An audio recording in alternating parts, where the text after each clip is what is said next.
Bonjour, bonjour, c'est Anne de la chaîne La Grossesse dans le Moule. Je suis très heureuse de te retrouver aujourd'hui en direct du Marriott aux Champs-Élysées Paris, où j'ai la joie de partager un moment avec mon amie Virginie, qui est ostéopathe et qui va donc nous parler de sa pratique dans quelques instants. Virginie, c'est à toi.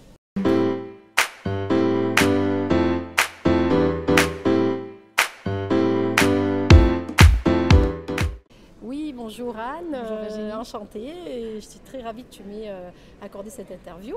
Avec plaisir. Donc je suis effectivement ostéopathe depuis 2010. J'étais kiné aussi auparavant et je me suis consacrée à l'ostéopathie complètement depuis 2 ans. J'ai vraiment arrêté mon activité de kiné.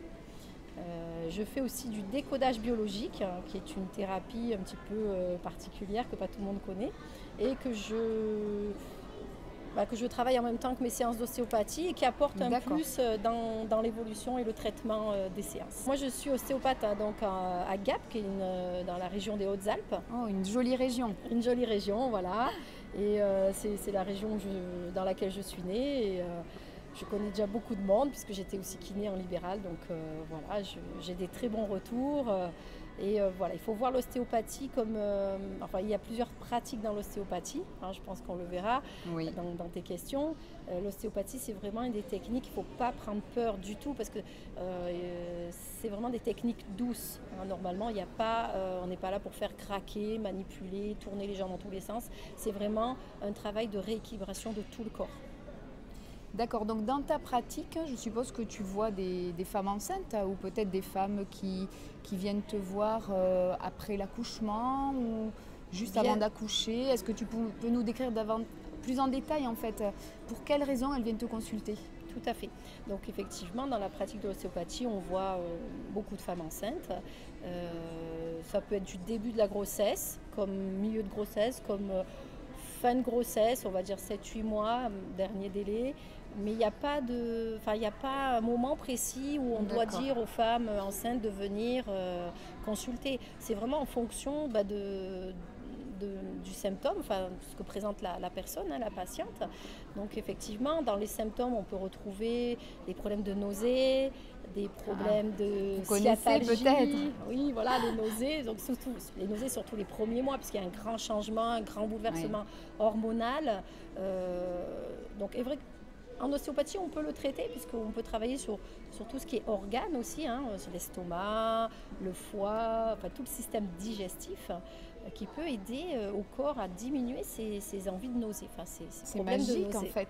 C'est magique, ça peut être magique, très magique, mais c'est quand même de l'ostéopathie, donc ça reste des techniques médicales, on va dire paramédicales. Oui, je plaisante avec ça.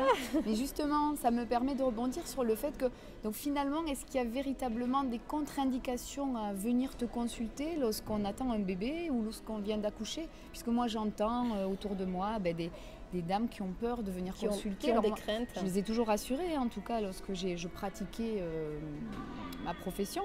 Je les aiguillais régulièrement d'ailleurs vers des ostéopathes de ma région. Mais voilà, qu'est-ce qu'on peut leur dire vraiment pour les rassurer, pour celles qui ont vraiment la trouille? Alors oui, effectivement, comme je disais tout à l'heure, l'ostéopathie, il y a différentes façons de la pratiquer. Oui. Donc ce qu'il faut savoir, déjà, il faut bien se renseigner sur quel ostéopathe on va voir, quelle technique il pratique. Est-ce que c'est une technique plutôt douce? Est-ce que c'est une technique ce qu'on appelle fonctionnelle, ou ce sont des techniques uniquement structurelles, c'est-à-dire qui agissent sur la structure, sur l'articulation? Donc auquel cas, c'est pas tellement ce type d'ostéopathe qu'il faudrait aller voir. Il faut vraiment chercher un ostéopathe qui travaille en douceur. Oui, c'est important. Vraiment dans le fonctionnel, c'est-à-dire qu'on va remettre tout le système, tout le corps en fonction, en mouvement, mais de façon très douce, très naturelle et très douce. Donc on travaille sur principalement ce qui est système crânien et bien sûr le fameux bassin, surtout chez la femme enceinte. Donc on va rééquilibrer ces deux points d'appui qui est le crâne et le bassin. Et au milieu, il y a bien sûr la colonne vertébrale. Il n'y a pas besoin de travailler sur la colonne vertébrale si on rééquilibre ces deux points d'appui, c'est-à-dire le crâne et le bassin. Donc ça, c'est très important. Renseignez-vous, essayez d'avoir des informations sur les ostéopathes qui sont dans votre région de façon à être bien orienté. Il ne faut pas y aller avec des craintes, il faut y aller vraiment en toute confiance, ça peut vous apporter beaucoup de choses. C'est-à-dire que ça peut vous éviter d'avoir des sciatiques, une sciatalgie, qui est c'est un peu moins important que la sciatique, hein, des douleurs lombaires, des douleurs dorsales, cervicales, des maux de tête. Donc il faut vraiment y aller en confiance. Il n'y a pas du tout de travail structurel, c'est-à-dire pas du tout de manipulation brusque, c'est pas du tout le but. Et il faut voir ça comme quelque chose où on rééquilibre le corps. D'accord, ben écoute, c'est vraiment une pratique à mettre en place pendant sa grossesse. Est-ce que pour finir, tu pourrais nous parler du coût d'une séance d'ostéopathie et du, entre guillemets, programme s'il doit ou s'il peut y avoir pendant la grossesse par rapport à l'ostéopathie? Alors, le coût, en général, ça dépend des ostéopathes, ça dépend des régions de France. En province, on peut dire c'est entre 50 et 60 euros la séance. Après, en région parisienne, je pense qu'on est à beaucoup plus, on doit être dans les 90-100 euros. À peu près, je ne sais pas, je ne me suis pas renseignée, mais voilà, moi je pratique en province, je suis à 55 euros la séance. Ensuite, c'est des séances qui durent à peu près 3/4 d'heure, 1 heure. L'avantage aussi, c'est que votre ostéopathe peut vous donner des conseils, hein, des conseils d'hygiène de vie, de posture aussi, c'est important, hein, des postures surtout pendant la grossesse.